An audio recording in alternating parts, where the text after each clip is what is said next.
Hello student, welcome back my YouTube channel agriculture science with Desraj sir. हम लोग पढ़ रहे थे एग्रोनॉमी में हमने क्लासिफिकेशन ऑफ क्रॉप्स क्या है, फसलें क्या, हम लोग क्लासिफिकेशन पढ़ लिया। क्रॉप रोटेशन क्या है, फसल चक्र क्या है, प्रिंसिपल ऑफ क्रॉप रोटेशन, फसल चक्र के सिद्धांत तथा मेरिट ऑफ क्रॉप रोटेशन, फसल चक्र के लाभ या फसल चक्र आप कैसे बनाते हैं, इन सब चीज़ों को हमने एग्रोनॉमी में पढ़ लिया था।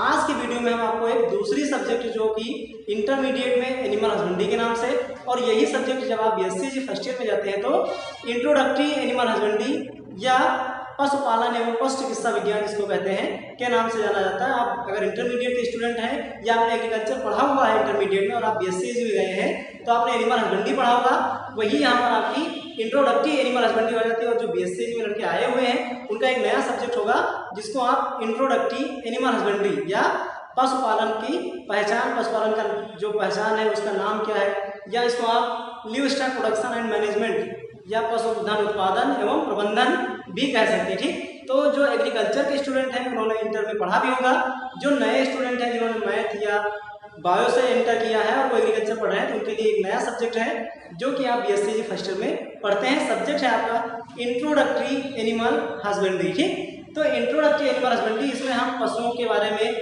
विभिन्न प्रकार के जो पशु हमारे यहाँ पाले जाते हैं, चाहे गाय हो, भैंस हो, भेड़, बकरी, ये जो पशु हम पालते हैं उनकी कौन कौन सी नस्लें हैं, किस किस नस्ल के पशु पाले जाते हैं, किन उनकी पहचान क्या होती है, उनके लक्षण क्या होते हैं, उनका दूध उत्पादन कितना होता है, एक ब्याज काल कितना होता है, गर्भावधि कितनी होती है, उनको हम कैसे पहचानते हैं। एक पशु किसी नस्ल का है, कोई गाय है, उसको हम कैसे देख के पहचानेंगे, किस नस्ल की है, उसका एक ब्याज काल में कितना दूध उत्पादन है, कितना दूध वो देती है।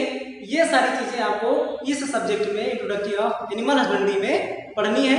तो आज के वीडियो में हम आपका एनिमल हस्बेंड्री या इंट्रोडक्टरी ऑफ एनिमल हस्बेंड्री का फर्स्ट चैप्टर जो है वो है ब्रीड्स ऑफ काउ या गाय की नस्लें। गाय की कौन कौन सी नस्लें हैं जो भारत में पाई जाती हैं, जिनको हम अपने यहाँ पालते हैं, और उन नस्लों का क्या उपयोग है, क्या उनका उपयोगिता है, किस लिए हम इनकी नस्लों की गाय को पालते हैं, इनके बारे में आज हम विस्तृत चर्चा करेंगे। तो आइए हम बात करते हैं पहले चैप्टर के बारे में जो इंट्रोडक्टरी एनिमल हस्बेंड्री है, और यही चैप्टर एनिमल हस्बेंड्री इंटरमीडिएट में भी आपका है सिलेक्शन ऑफ काउ और गाय की नस्लें या गाय की भारतीय नस्लें जो भी हैं, ये आपका इंटरमीडिएट में मिलता है और यही आपका बीएससी फर्स्ट ईयर में भी मिलता है इंट्रोडक्टरी एनिमल हस्बेंड्री के नाम से। और आपका जो फर्स्ट सब्जेक्ट भी है, फर्स्ट इसमें चैप्टर है वो है ब्रीड्स ऑफ काउ या गाय की नस्लें। क्योंकि आप जानते हैं कि एक बार अगर हमारे यहाँ देखा जाए तो पशुओं की एक अपनी अलग स्थिति है, बिना पशुओं के जीवन निर्वाह संभव नहीं है मनुष्यों का।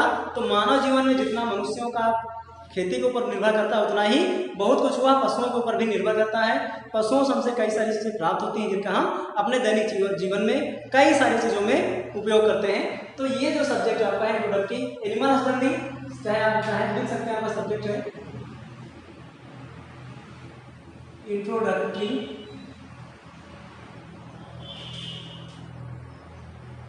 Animal husbandry.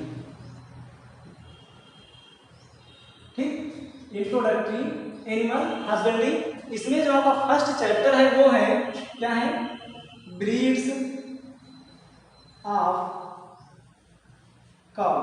Breeds of cow या हिंदी में गाय की नस्लें, ब्रीड्स ऑफ काउ या गाय की नस्लें। चूंकि हमारे यहाँ गाय की कई सारी नस्लें पाई जाती हैं, कई तरह की गाय हम लोग पालन करते हैं, तो गाय की कौन कौन सी नस्लें हैं, क्या क्या नस्लें भारत में पाली जाती हैं, उनके बारे में हम चर्चा करते हैं। तो गाय की नस्लें कई सारी होती हैं, जैसे लगभग 4-5 प्रकार की गाय हमारे यहाँ जो है वो पाली जाती है। नस्लों में अगर बात करें तो गाय की नस्लों में जैसे सबसे फर्स्ट क्या है, फर्स्ट है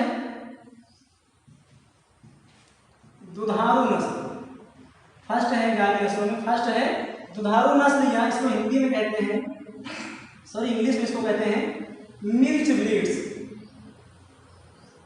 ठीक, गाय की नस्ल में फर्स्ट क्या है हमारा दुधारू नस्ल या मिल्च ब्रीड्स, जो कि दुधारू नस्लें होती हैं। अब दुधारू नस्लें क्या होती हैं, दुधारू नस्लों में वो गायें आती हैं, यानी इसमें वो गाय आती हैं, यानी ऐसी गायें जो कि उनके जो मादा पशु होते हैं वो दूध अधिक देते हैं, इनके जो मादा पशु होते हैं दुधारू नस्लों में मादा पशु दूध अधिक देते हैं, लेकिन जो इनके नर पशु होते हैं वो बहुत सुस्त होते हैं, वो कृषि कार्य के लिए उपयोगी नहीं होते हैं। तो इन नस्लों को हम दुधारू नस्ल के नाम से जानते हैं।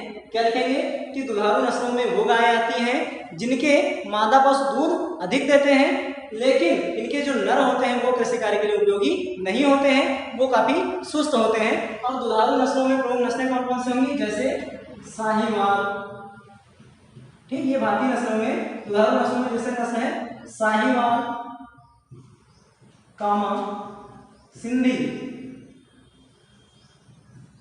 आदि, ये दुधारू प्रमुख नस्लें हैं साहीवाल और सिंधी। इस नस्ल की जो गाय होती है वो बहुत अधिक दूध देती है, पर्याप्त मात्रा में दूध देती है, लेकिन जो इनके नर पशु होते हैं वो कृषि कार्य के लिए उपयोगी नहीं होते हैं, उनको हम ना बोझा ढोने काम में ला सकते हैं और ना ही उसे कोई कृषि कार्य कर सकते हैं। ठीक, तो फर्स्ट हो गया हमारा गाय की नस्लों में दुधारू नस्लें या मिक्स ब्रीड्स, जिसमें साहीवाल और सिंधी आते हैं। इसके अलावा दूसरा है सेकंड भारवाही नस्लें। भारवाही नस्लें, भारवाही नस्लों को इंग्लिश में कहते हैं ड्रॉट ब्रीड्स।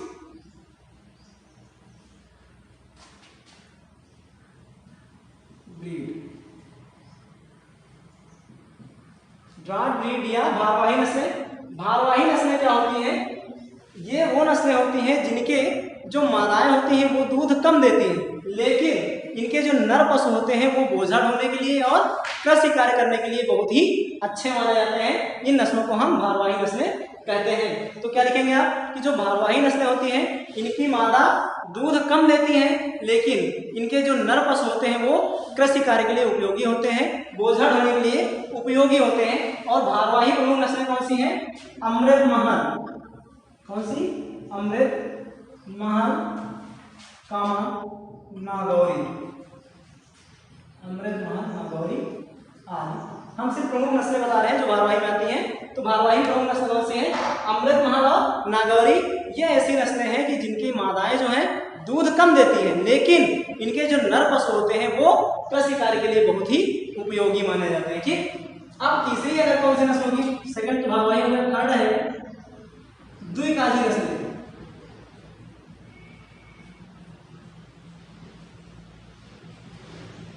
सेकंड है थर्ड द्विकाजी नस्लें या इंग्लिश में डबल पर्पल ब्रीड। द्विकाजी नस्लें या डबल पर्पल ब्रीड, नाम से ही आपको पता है कि इस नस्ल के जो पशु होते हैं वो इनकी मादाएं मतलब दूध भी अच्छा देती हैं, साथ ही साथ इनके जो नर पशु होते हैं वो भी कृषि कार्य के लिए उपयुक्त माने जाते हैं। तो द्विकाजी नस्लों में आप क्या लिखेंगे कि ये नस्लें या ऐसी नस्लें जो कि जिनकी मादाएं दूध भी अधिक देती हैं तथा इनके नर पशु कृषि कार्य के लिए भी उपयोगी माने जाते हैं, ऐसी नस्लों को हम द्विकाजी नस्लों की श्रेणी में रखते हैं या डबल पर्पज ब्रीड में रखते हैं। और द्विकाजी प्रमुख नस्लें कौन सी हैं, जैसे हरियाणा, एक गाय की नस्ल है हरियाणा, थार पारकर, हरियाणा, थार पारकर आदि। ये जो नस्लें हैं ये द्विकाजी नस्लों की श्रेणी में आते हैं। इनके जो मादा पशु होते हैं वो दूध भी अच्छा देते हैं तथा नर जो होते हैं वो कृषि कार्य के लिए भी उपयोगी माने जाते हैं। और द्विकाजी में प्रमुख नस्लें हरियाणा और थार पारकर है। ठीक, अगला क्या होगा, चौथा विदेशी नस्लें।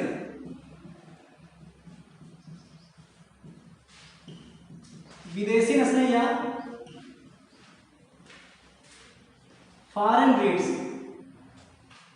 फॉरेन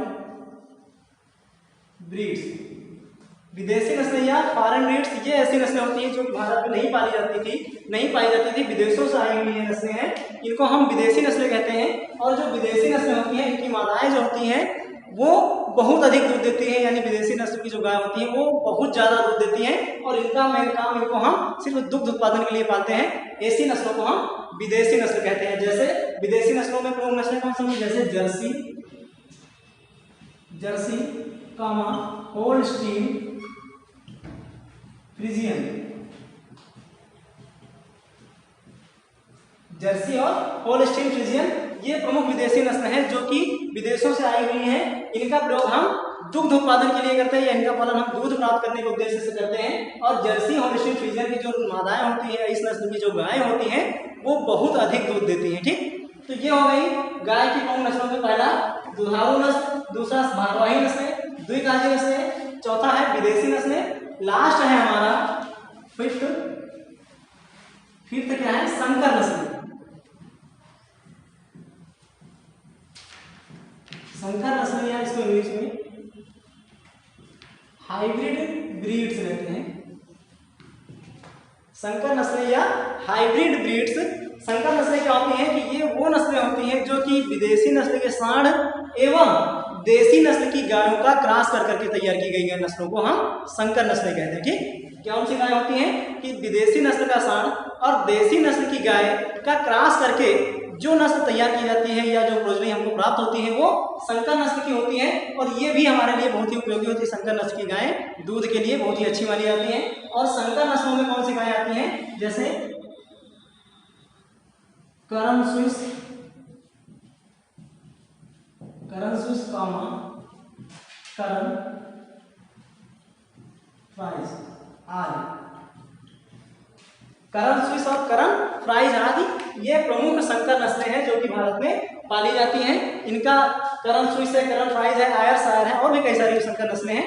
जो प्रमुख नस्लें हैं वो मैं आपको बता दे रहा हूँ कि इस प्रकार की जो नस्लें होती है भारत में संकर नस्ल की गायें पाली जाती है। ठीक, तो गाय की नस्लों में या ब्रीड शाखाओं में 5 तरह की नस्लें होती हैं।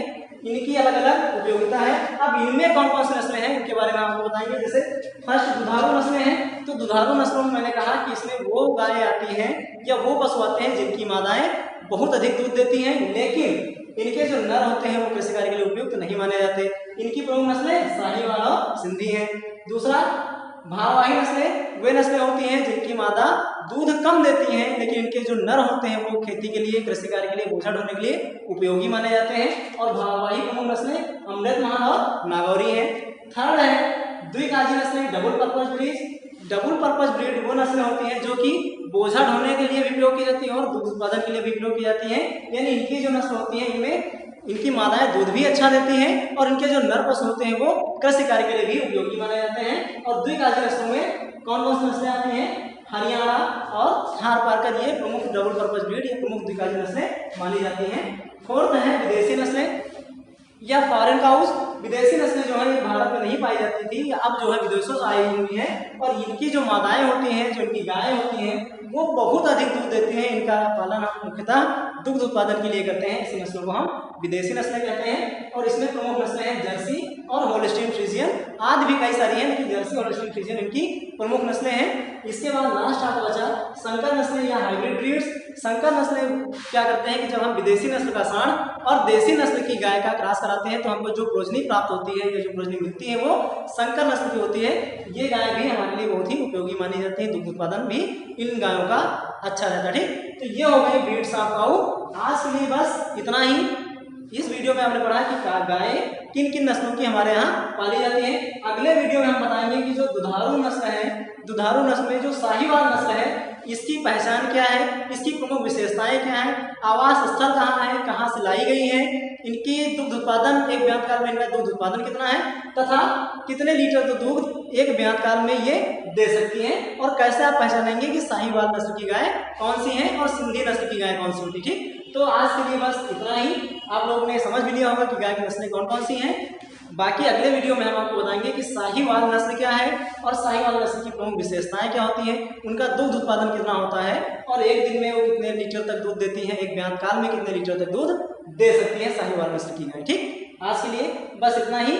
ये आपका सेकंड अगला सब्जेक्ट भी है, मैंने बताया ना पहले भी कि ये इंट्रोडक्टरी एनिमल हस्बेंड्री के नाम से सब्जेक्ट है, जिसमें पशुपालन एवं पशु चिकित्सा विज्ञान, पशुओं से संबंधित आपको सारी चीजें पढ़ाई जाएंगी। ठीक है, तो ये बीएससी फर्स्ट ईयर में भी आपका है, इंटरमीडिएट में लड़कों ने पढ़ा भी होगा, वहां भी एनिमल हस्बेंड्री के नाम से ये सब्जेक्ट चलता है। ठीक, आज के लिए बस इतना ही। मिलते हैं अगले वीडियो में, आपको साहीवाल नस्ल के बारे में हम चर्चा करेंगे। आज के लिए इतना ही, तब तक के लिए थैंक यू सो मच।